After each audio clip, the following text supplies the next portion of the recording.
মনে মনে আওড়ায় কথাগুলো অয়ন্তিকা। ভীতিগ্রস্ত অয়ন্তিকাকে ভাবনার সাগরে ডুবে যেতে দেখে রাগ টকবক করে বেড়ে যায়। অহর্নিশের এই এক দোষ, কেউ তার কথা না শুনলে, বেখেয়ালি হলে তখন সে রেগে যায় বড্ড। দুই বাহু ছেড়ে অয়ন্তিকার তুলতুলে হাত মুঠো করে ধরে। তাৎক্ষণিকভাবে অহর্নিশ কোলে তুলে নেয় অয়ন্তিকাকে। হতবাক অয়ন্তী, চোখজোড়া গোল গোল করে তাকিয়ে আছে সে। অহর্নিশ তাকে খাট থেকে নামিয়ে সামনে আগাতে শুরু হয় তার ছটফটানি। গলা কাটে মুরগির মতো ছটফট করতে করতে সে বলল, কোলে নিচ্ছেন কেন? কই কই নিয়ে যাচ্ছেন? আপনি কি আমার মেরে ফেলবেন? অহর্নিশ বিরক্তিতে চ শব্দটা উচ্চারিত করে। বারংবার অয়ন্তিকাকে কেন মরার কথাটা টেনে তুলে আনে তা সে ভেবে পায় না। অহর্নিশ কঠিন কণ্ঠে বলল, কথার মাঝে অল টাইম মেরে ফেলার কথা কেন টেনে আনো অয়ন্তিকা? আমায় কি তোমার সাইলেন্ট কিলার মনে হয়? সাইলেন্ট কিলার কিনা জানি না, তবে আপনি যে গুন্ডা মাস্তান মাফিয়া টাইপ লোক হবেন তা আমি নিশ্চিত আহান্নিস ভাই। বিড়বিড় করে বলল অয়ন্তিকা অতি নিম্ন কণ্ঠে। এতটা নিম্নস্বর অহর্নিশের কান পর্যন্ত পৌঁছায়নি, তাই সে প্রশ্ন করল, কি বললে? কিছু না, আপনি আমায় নামিয়ে দিন। সময় হলে দিব। কোলে তুলেছেন কেন? সামনে দেখাও। অহর্নিশের বলা কথ্যতে অয়ন্তিকার সামনে দৃষ্টিপাত দেয়। সঙ্গে সঙ্গে আবার সেই উচ্চস্বর চিৎকার দেয় সে। হিতাহিত জ্ঞান ফেলে সব ভাবনা ভুলে সে আঁকড়ে ধরে অহর্নিশের কাঁধ, মুখ গুজে দেয় তার গলায়। হুঁশে থাকলে হয়তো এই কর্মটি করার কথা সে চিন্তা পর্যন্ত করতো না। অহর্নিশ দীর্ঘশ্বাস ফেলে, সামনে দৃষ্টি দেয়। শুভ্র ফ্লোরে ছড়িয়ে আছে লাল রং। তার রঙের টিউব হতে ভুলবশত পড়ে গিয়েছে। এটাতে রক্ত ভেবে সেন্সলেস হয়ে বসে আছে অয়ন্তিকা। ভাবতেই অদ্ভুত লাগে। অহর্নিশ কঠিন কণ্ঠে বলল, দেখো অয়ন্তিকা, তুমি যেটাকে রক্ত ভাবছো ওটা রক্ত নয়, রং, লাল রং। পেন্টিং করার জন্য এই রুম থেকে নেয়ার সময় ভুলবশত রঙের টিউব থেকে পড়ে গিয়েছে একটুখানি লাল রং। আর তুমি স্টুপিড গার্ল, রক্ত ভেবে সেন্সলেস হয়ে গিয়েছো। ডিসকাস্টিং। সঙ্গে সঙ্গে অয়ন্তিকাকে নিজের কোল থেকে নামিয়ে দিয়ে রুম থেকে বের হয়ে চলে যায় অহর্নিশ। অয়ন্তিকা বোকা বোকা চাহনি, লজ্জায় মাথা নুইয়ে নিল সে। ছি, সামান্য রংকে রক্ত ভেবে কত বড় কাহিনী ঘটিয়ে ফেললো। শেষে কিনা সেন্সলেস হলো। তবে এতে তার কি দোষ? লাল রংটাকে পুরোপুরি রক্তের মতোই লাগছিল। সন্ধ্যার ঢল শেষে ক্ষণিক আগেই। এখন আধার বিরাজমান চারিদিকে। কালো কুচকুচে আধারের মাঝে আজ পূর্ণিমা দেখা মিলেছে। পূর্ণরূপে এর ফলে চারিদিকে অন্ধকার নয়, স্বচ্ছ আলোয় পরিপূর্ণ এক মধুর দৃশ্যের আবির্ভাব। অয়ন্তিকা ব্যালকনিতে দাঁড়িয়ে চাঁদ দেখছিল। বাবা মার কথা বড্ড মনে পড়ছে। পুরো সন্ধ্যাটা সে একা কাটিয়েছে। অহর্নিশ বাইরে ছিল, একটু আগেই ফিরেছে। এসেই হন্তদন্ত হয়ে ঢুকে পড়েছে ওয়াশরুমে। কেমন অবিন্যস্ত লাগছিল তাকে দেখে। অয়ন্তিকা কিছু জিজ্ঞাসা করতে নেবে, সেই সুযোগটাও অহর্নিশ দেয়নি। কাঁচ জাতীয় কিছু ভেঙে যাওয়ার শব্দে অয়ন্তিকা বাইরে থেকে নিজের দৃষ্টিপাত সরিয়ে নেয়। কৌতূহলী ভাব নিয়ে পা বাড়ায় সামনের দিকে। শব্দটা অহর্নিশের রুম থেকে আসছে। তার এবং অহর্নিশের রুম আলাদা। পাশের রুমটা অহর্নিশের। নিজ রুম থেকে বেরিয়ে সে অহর্নিশের রুমে উকি দেয়। দরজা হালকা চাপানো, ফাঁক দিয়ে ভিতরে দেখতে নিলে ভুলবশত তার হাত দরজায় লেগে যায়। তার দরুন দরজাটা খুলে যায় পুরোপুরি। অয়ন্তিকা দৃষ্টি পান স্তব্ধতা ধারণ করে। অহর্নিশের দিকে সে প্রশ্নার্থক চাহনি নিয়ে তাকিয়ে আছে। টি টেবিলে রাখা সেই চিরপরিচিত রিভলভার অহর্নিশ হাতে তুলে নিয়ে দাঁড়িয়ে নিজের পিঠের আঘাতগুলো ড্রেসিং করার প্রয়াস চালাচ্ছে। কিন্তু পিঠের মধ্যিখানটায় আঘাত হওয়াতে হাত অত দূর অব্দি পৌঁছানো যাচ্ছে না। ক্ষতগুলো খুব গভীর মনে হয়। অয়ন্তিকার একটু শিউরে উঠল সে। তুমি এখানে? অয়ন্তিকা অহর্নিশের পিঠ হতে দৃষ্টি সরিয়ে নিয়ে তার চোখ দিকে তাকায়। ড্রেসিং টেবিলের আয়না দিয়ে অহর্নিশ চেয়ে আছে তার পানে। ব্যথাতুর ভাবটা তার মুখশ্রী ছড়িয়ে ছিটিয়ে আছে। ভ্রুযুগল কুঁচকানো। অহর্নিশের চেহারায় ভরকানো ভাবটা নেই, কিন্তু এই মুহূর্তে তার চেহারা এই আভাসটা প্রকাশ পাওয়া দরকার ছিল। অয়ন্তিকার লজ্জা ফেলে নতজানু হয়ে রুমে প্রবেশ করে। অহর্নিশ শার্টলেস, গায়ে তার ছিটে ফোটা পোশাক নেই, তবে সে ট্রাউজার পরে আছে। অহর্নিশ ফের বলল। এখানে এসেছো কেন? অয়ন্তিকা মাথা নিচু করে ফিচেল কণ্ঠে বলল। পিঠে আঘাত পেয়েছেন কিভাবে? আর এসব কি? রিভলভার দেখিয়ে অয়ন্তিকা প্রশ্ন করল। অহর্নিশ হাতের স্যাপলন মিশ্রিত তুলোটা পাশে রেখে দেয়। তার মুখ চোখ নীলচে আকার ধারণ করেছে। এলোমেলো পায়ে এগিয়ে আসে, হুট করে আষ্টপৃষ্ঠে আগলে নেয় অয়ন্তিকাকে।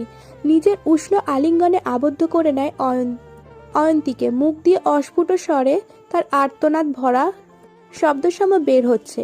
অয়ন্তিকা স্থির হয়ে দাঁড়িয়ে নড়াচড়া করার শক্তিটুকু বোধহয় লোপ পেয়ে গিয়েছে। এবার সে লজ্জা পাচ্ছে না, বরং কষ্ট পাচ্ছে। অহর্নিশের আর্তনাদ কানে ভেসে আসাতেই তার কেমন দম আটকে আসছে। অয়ন্তিকা তার ডান হাত আলতো করে রাখে অহর্নিশের উন্মুক্ত পিঠে। ধীর কণ্ঠে সে বলল। আপনি ঠিক আছেন? ঠিক নেই আমি, একটুও না। আমার মেডিসিন প্রয়োজন, কষ্ট হচ্ছে। সঙ্গে সঙ্গে প্রশ্নোত্তর করে অহর্নিশ। অহর্নিশ তার সর্বভর ছেড়ে দিয়েছিল অয়ন্তিকার উপর। এই বিশাল দেহের মানুষটার ভর নিতে না পেরে দুকদম পিছিয়ে যায় অয়ন্তী। জ্বর এসেছে অহর্নিশের। ফর্সা শরীরে ছোপ ছোপ রক্তিম দাগের আবির্ভাব হয়েছে। অহর্নিশ বর্তমান ব্যবহারের জন্য অয়ন্তিকা জ্বরকে দায়ী ভাবল। অয়ন্তী ব্যাকুল কণ্ঠে বলল। আপনি একটু বেডে বসুন প্লিজ। অহর্নিশ তার হালকা দাড়ির আস্তরণ দিয়ে হালকাভাবে স্পর্শ করায় অয়ন্তীর ঘাড়। ব্যথায় কুকড়ে উঠল শক্ত থাকে অয়ন্তিকা। অহর্নিশ বলল।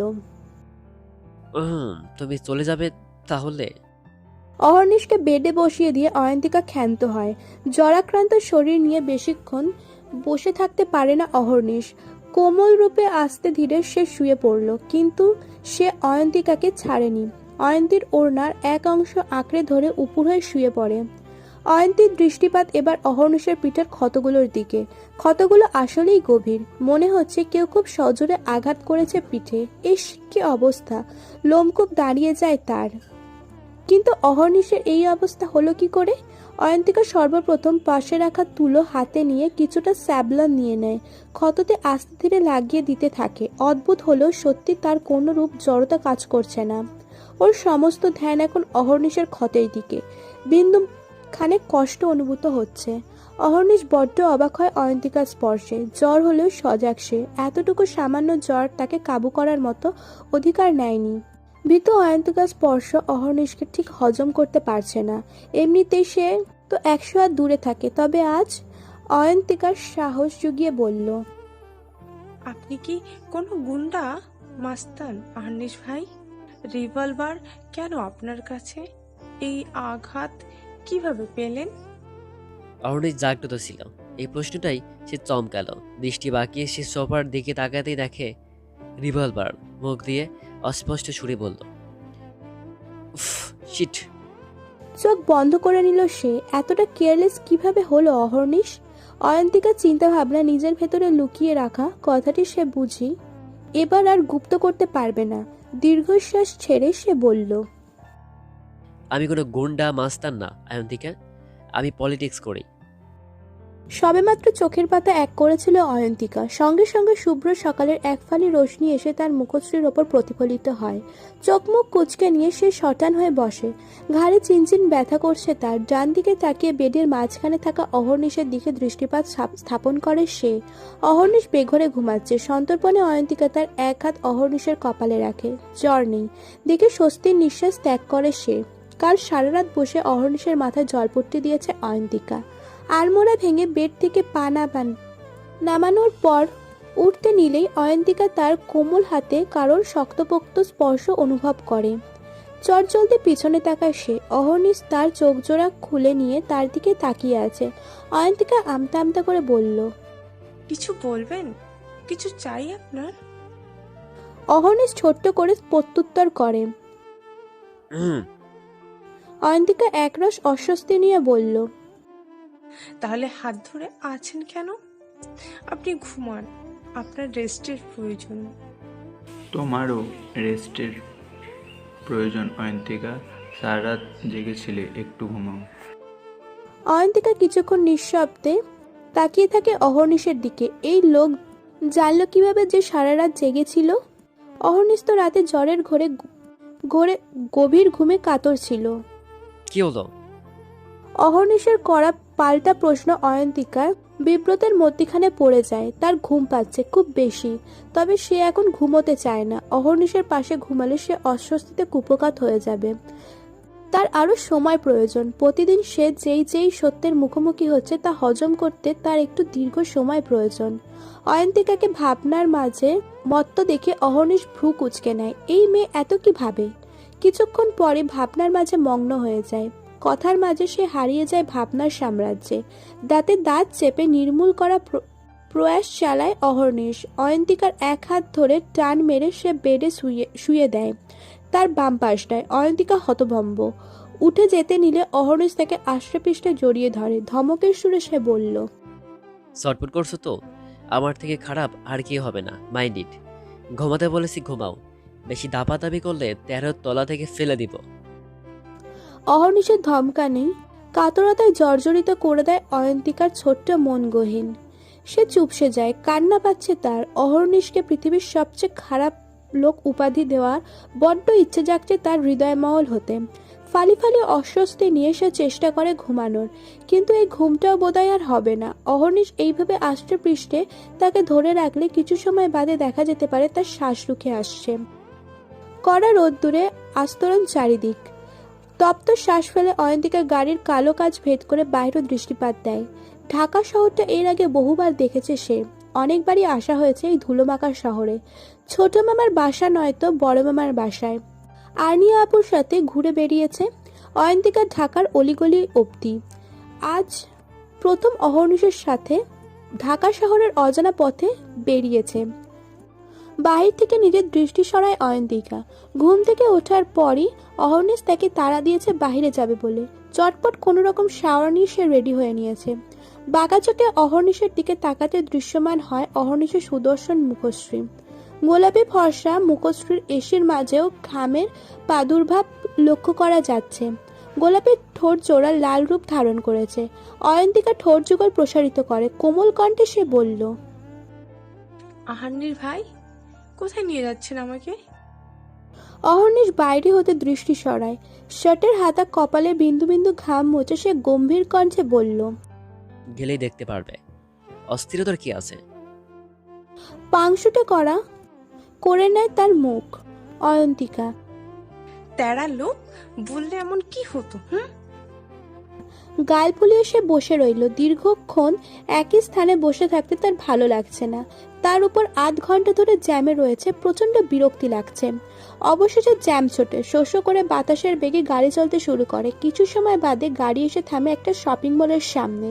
অয়ন্তিকা হাঁ করে তাকিয়ে আছে। বাহিরের এই সুন্দর দৃশ্য সে আগে কখনো দেখেনি। অন্য জায়গাগুলোতে ঘোরা হলেও এই জায়গাটা নতুন লাগছে তার কাছে। শাফি উজমার একটা লাশ বস্তায় ভরে নেয়। মাটিতে ছড়িয়ে ছিটিয়ে থাকা রক্তগুলো তার সহকারীকে নির্দেশ দেয় পরিষ্কার করতে। তার মুখটা শুকিয়ে একটুখানি হয়ে আছে। জীবনে অনেক খুন করেছে, কিন্তু এই উজমার মারতে গিয়ে তার প্রথমবারের মতো হাত কেঁপেছে। উজমার নিষ্পাপ চেহারা তাকে বারংবার থামিয়ে দিচ্ছিল তার কর্ম সম্পূর্ণ করার হতে। শফি চোখের কার্নিশ হতে জমা পানিটুকু মুছে নিয়ে পকেট থেকে ফোন বের করে কল দেয় নাহিয়া আহমেদকে। 2-3 বার রিং হওয়ার পরে রিসিভ করলেন তিনি। শাফি ধরা কণ্ঠে বলল, নানিমা, উজমারে মাইরা ফেলছি, লাশ কই হালামো? নাহিয়া আহমেদ নিজের চেহারায় কিছু সময়ের জন্য ভাবটা ফুটিয়ে তোলে। অতঃপর তিনি বললেন, ঢাকায় রইয়া যাচ্ছে লাশ, অহর্নিশের ঘরের সামনে ফেলাইয়া থুইবি। আচ্ছা। সাফি ফোন কেটে দেয়। শেষবারের মতো উজমার লাশের দিকে তাকিয়ে একজনকে ইশারা করে লাশটাকে গাড়িতে তুলতে। অতঃপর তাড়াহুড়ো করে সে চলে যায় ওয়াশরুমের দিকে। কান্না পাচ্ছে তার। এখন না কাঁদলে চলবে না একদম। অয়ন্তিকাকে সামনে রেখে একের পর এক ড্রেস দেখতে আর ছুঁড়ে ফেলছে অহর্নিশ। একটা ড্রেসও মন মতো লাগছে না তার। অয়ন্তিকা বোকার মতো চাহনি নিয়ে চুপচাপ তাকিয়ে আছে।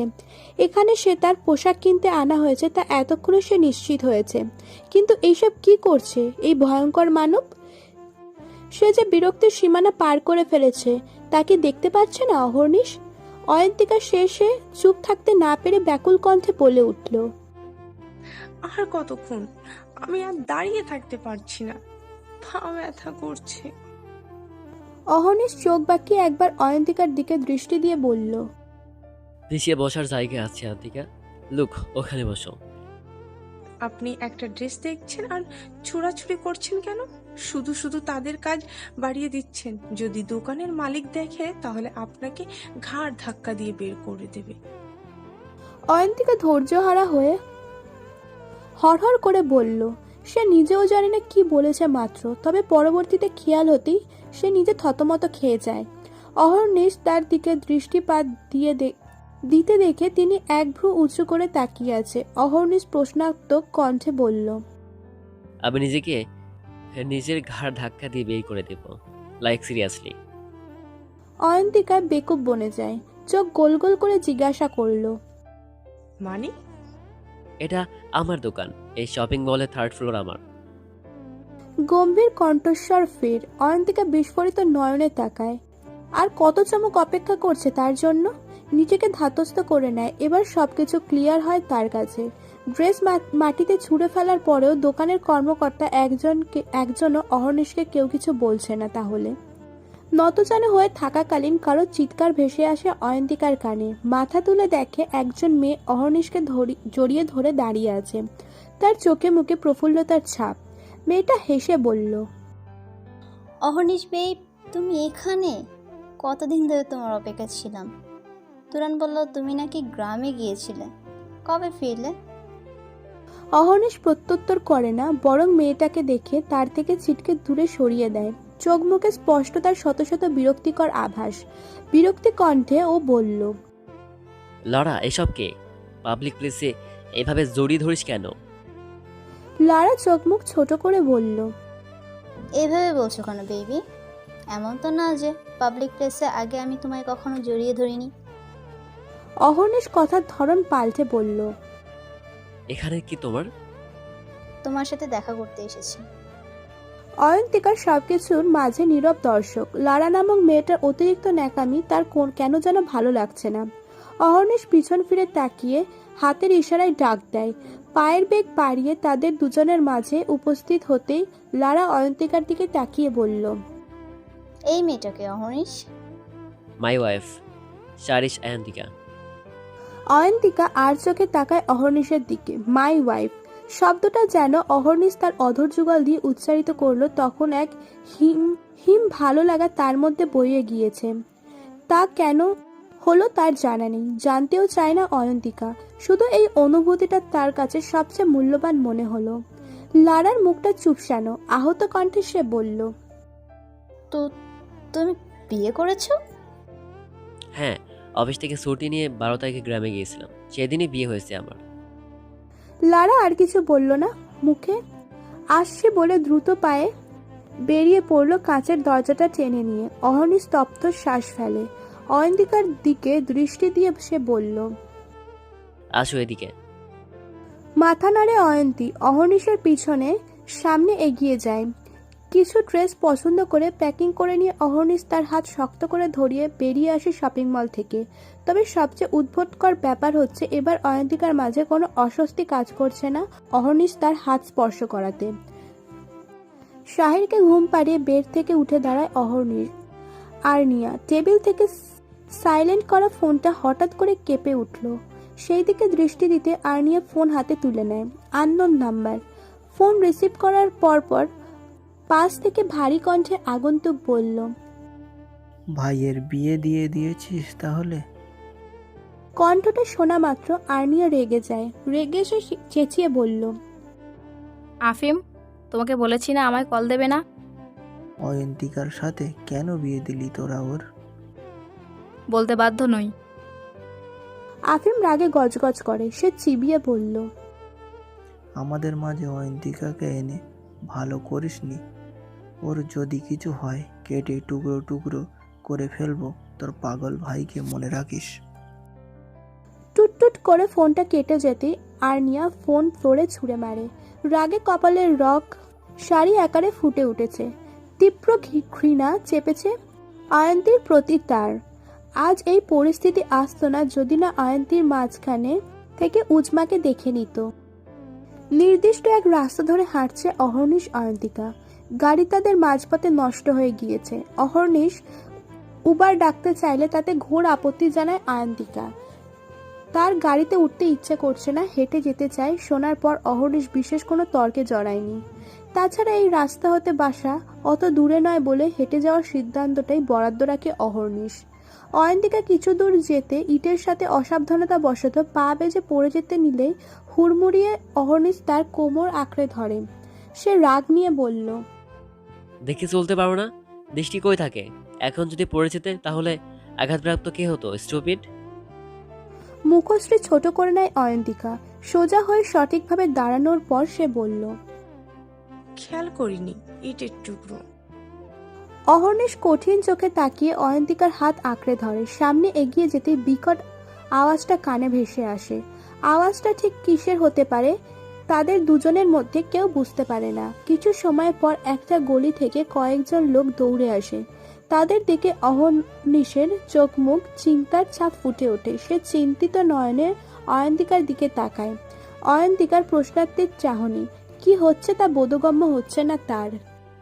অহর্নিশ অয়ন্তিকার ডান হাতটা শক্ত করে মুঠোয় নিয়ে বলল, ওড়না দিয়ে পুরো চেহারা ঢেকে নিতে। অয়ন্তিকা বিনা বাক্যে তাই করলো, কিন্তু শেষ পর্যায়ে তার উত্তেজনা থামাতে পারল না। অয়ন্তিকা চিন্তিত কণ্ঠে বলল, বাসায় যাবেন না? এখানে দাঁড়িয়ে আছেন কেন? অহর্নিশ ঘাড় বাঁকিয়ে পূর্ণ দৃষ্টিপাত অয়ন্তিকার দিকে দিয়ে প্রত্যুত্তরে বলল, যাব। অতঃপর সে ফের সামনে তাকায়। কয়েকজন ছেলে এগিয়ে আসছে। তাদের মুখটা বিষণ্ণ। এই বিষণ্ণতা দেখে অহর্নিশ ধরে নিল কিছু একটা হয়েছে। এই ছেলেগুলো তার সাথেই কাজ করে। রাজনীতি সে কঠোর পরিশ্রম করেছে, দিনরাতের খাটুনি দিয়েছে এর পিছে। নিজ পছন্দের পেশা হিসেবে রাজনীতিকেই বেছে নিয়েছে অহর্নিশ। ছাত্র জীবনে থেকে সে পলিটিক্সের সাথে জড়িত। এর পিছনে এখন অনেক মন্ত্রী এমপিদের কাছে পলিটিশিয়ান হিসেবে পরিচিত। কিন্তু দিন খাওয়া অসহায় মানুষদের কাছে অহর্নিশ তাদের ম্যাজিক্যাল ম্যান। তাদের বিপদের সময় ঠাঁই নেওয়ার আশ্রয়স্থল অহর্নিশ। দিন রাতে না খেয়ে থাকা মানুষদের একমুঠো ভাতের আশা অহর্নিশ। ছেলেদের মধ্য হতে নাহিদ নামক একজন ছেলে অহর্নিশের সন্নিকটে আসে। বাকিরা একটু ব্যবধান রেখে দূরে দাঁড়িয়ে আছে। অহর্নিশ অয়ন্তিকাকে ইশারা করে বলল একটু দূরে গিয়ে দাঁড়াতে। অয়ন্তী একবার অহর্নিশের দিকে তাকিয়ে একটু পিছের দিকে চলে যায়। তপ্ত শ্বাস ফেলে পূর্ণমান দৃষ্টি দেয় সে আকাশের দিকে। নাহিদ এগিয়ে এসে মলিন কণ্ঠে বলল, ভাই, মাসুদের লোকরা আমাদের লোকেদের 4-5 জনকে মেরে হাত পা ভেঙে দিয়েছে। অহর্নিশ চোখ মুখ শক্ত হয়ে যায়। কাঠিন্যতা ছেপে যায় তার সর্বমুখশ্রীতে। শক্ত কণ্ঠে বলল, কেন মেরেছে? ভাই, আগের সপ্তাহে আপনি যে মাসুদকে থাপ্পড় মেরেছিলেন না, রিকশাওয়ালাকে থাপ্পড় মেরেছে যে, তারই প্রতিশোধ নিয়েছে।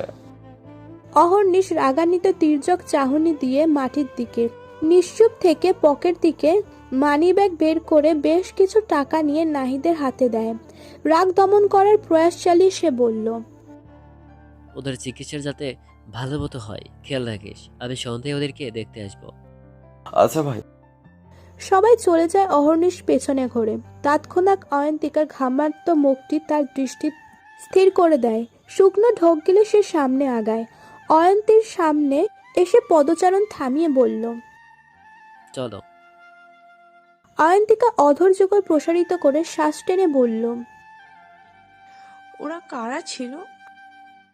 ওরা আমার দলের লোক। পলিটিক্স করি, তার সাথে ওরা আমাকে সাহায্য করে। ছোট্ট করে প্রত্যুত্তর করে অয়ন্তিকা থেমে যায়, পায়ের পদচারণা শুরু করে।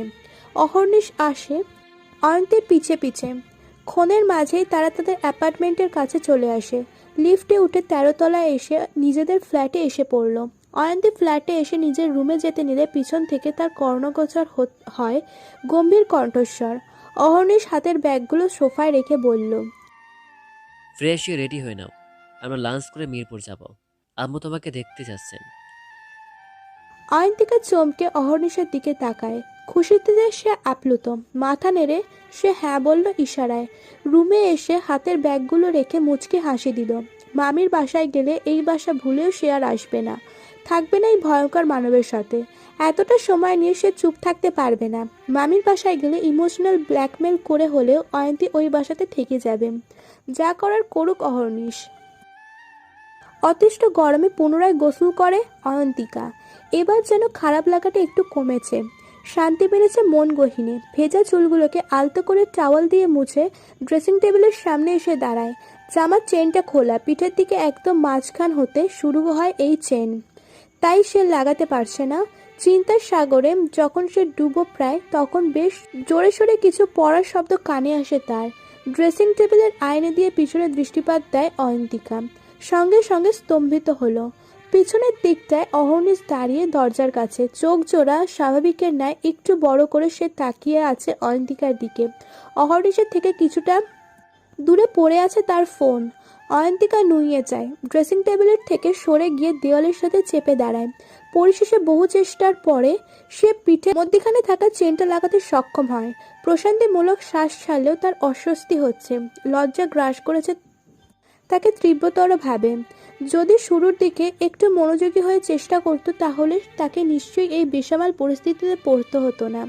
অহর্নিশের দৃষ্টিগোচর হতে তার থতমত রূপটি, চেহারায় টেনে নিজের স্বাভাবিকতা, গাম্ভীর্যপূর্ণ ভাবটি। অহর্নিশ গম্ভীর কণ্ঠে বলল, তৈরি হয়ে নিচে আসে চলতে। অয়ন্তিকা মাথা উঁচু করে চোরা দৃষ্টিতে আচ্ছা বলল। তবে অহর্নিশ অয়ন্তিকার উত্তরের অপেক্ষা না করে হনহনিয়ে বেরিয়ে গিয়েছে রুম থেকে খানিক আগেই। যাওয়ার আগে দরজাটা শব্দ করে লাগিয়ে যায়। কাঁপুনি দিয়ে সেই দিকে দৃষ্টিপাত স্থাপন করলো অয়ন্তিকা।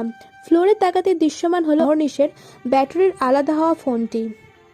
নিতে যে সেই ব্যক্তি ভুলে গেছে ফোনটি, তা বোধগম্য হলো তার।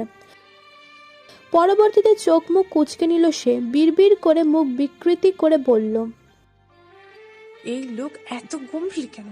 সারাক্ষণ তেতো কণ্ঠে কথা বলে, অদ্ভুত।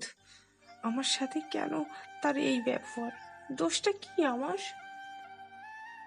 অয়ন্তিকা ব্যস্ত হয়ে পড়ল চুলের মাঝে চিরুনির ছোঁয়া দিতে। হাঁটু অবধি লম্বা চুলগুলো সে আস্তে ধীরে পরিপাটি রূপ ধারণ করতে লাগলো। চোখ মুখ এঁটে সেটে আছে সখানিক বিরক্তির ভাব। দরজা হতে সরে দাঁড়ায় অহর্নিশ। সে যায়নি, দরজার ওপাশেই দাঁড়িয়েছিল। অয়ন্তিকার কথা শুনে মৃদু হাসি দেয়। হাসিটা ছিল একটু উদ্ভট। সেই উদ্ভট হাসি দেখে প্রকৃতিও নিশ্চয়ই অহর্নিশকে কালাকাল করছে। এই মানব কেন তার ভিতরে এত রহস্য নিয়ে ঘোরে তার জন্য? লাঞ্চ করে বেরিয়ে পড়ল মিরপুরের উদ্দেশ্যে অয়ন্তিকা অহর্নিশ। 1.5 ঘন্টা বাদে পৌঁছে যায় তারা তাদের কাঙ্ক্ষিত জায়গাতে। গাড়ি থেকে নেমে ছোট্ট করে শ্বাস ফেলল অয়ন্তিকা। তার চোখে মুখে দেখা যাচ্ছে না। অহর্নিশ তাকে হিজাব পরে মাস্ক পরে বেরোতে বলেছে। মাস্ক পরার কারণে বিরক্তির সীমা নেই অয়ন্তিকার। এই গরমে হিজাব, তার উপর মাস্ক পরায়, দুটোই হজম করা কষ্টকর। অভ্যাস নেই তার। অহর্নিশ গাড়ি পার্ক করে এসে অয়ন্তিকার পাশে দাঁড়িয়ে বলল, চলো। ব্যাস এতটুকুই। খুব অল্প শব্দ ব্যবহার করে কথা বলে অহর্নিশ। অয়ন্তিকা ভেবে নিয়েছে অহর্নিশ ইন্ট্রোভার্ট। অবশেষে তার কপালে একজন ইন্ট্রোভার্ট জুটল। ভাবতেই মন দুঃখে জর্জরিত হচ্ছে। বাসার ভিতরে প্রবেশ করা মাত্রই মামি এক প্রকার দৌড়ে আসলেন। সাথে আসলো শাহির। নানু পিছন পিছন সে ছোট্ট পায়ে এগিয়ে আসছে। মামি এসে অয়ন্তিকাকে জড়িয়ে ধরলেন। কোমল কণ্ঠে তিনি বললেন, কেমন আছিস আয়ু? ভালো মামি, তুমি কেমন আছো? এই তো আছি। তোদের ছাড়া ভালো থাকা যায়? আর নিয়ে আপু, মামা কই তারা? তোর মামা তো অফিসে। অহর্নিশকে কতবার সে বলে একটু অফিসে বসতে। এই ছেলেটা শুনলে তো বাবার উপর চাপ দেয় শুধু। আর অর্নিয়ার রুমে মাথা ব্যথা করছে নাকি, তাই ঘুমাচ্ছে। অহর্নিশ তার মায়ের সম্পূর্ণ কথা হতে সরু রাস্তা দিয়ে কেটে পড়ে। তার কাছে ভালো লাগছে না এইসব অযৌক্তিক কথা। মাথা ব্যথা করছে। এখন না ঘুমালে তার পুরো দিন শিডিউল বিগড়ে যাবে। অহর্নিশ চলে যেতেই তার মা অহনা ইফরাত মুখ কুঁচকে নিলেন। ছেলের এই স্বভাবটা বড্ড অপছন্দের তার। তিনি কাতর কণ্ঠে বললেন, দেখলি আয়ু, কই কতদিন পর এসেছে, মায়ের সাথে একটু কথা বলবে তা না, তিনি চোরের মতো চলে গেলেন। অয়ন্তিকা বুঝল অহনা কষ্ট পেয়েছে, তাই সে আলতো হেসে বলল, তার হয়তো ক্লান্ত লাগছে মামি, তাই চলে গেছে। আমাকে একটু পানি দাও না, তৃষ্ণা পেয়েছে। আয় ভেতরে আয়। ইস, এতক্ষণ দরজায় দাঁড় করে রেখেছি। শাহিরকে কোলে নিয়ে মামির সাথে ভিতরে চলে যায় অয়ন্তিকা। শাহির আর্নিয়ার ছেলে। শাহিরের বাবা নেই। আর্নিয়ার স্বামী আফিম, তাদের দুজনকে ডিভোর্স হয়েছে 1 বছর হবে। কী কারণে ডিভোর্স হলো এই কারণটা তাদের জানা নেই। জানার চেষ্টা করলে আর্নিয়া কখনো বলতো না, চেপে যেত। তাই পরবর্তীতে কেউ কিছু জানার চেষ্টা করেনি। তবে আর্নিয়া বলেছিল আফিম পরকীয়াতে আসক্ত, মারধর করে তাকে, তাই এই পন্থা অবলম্বন করা।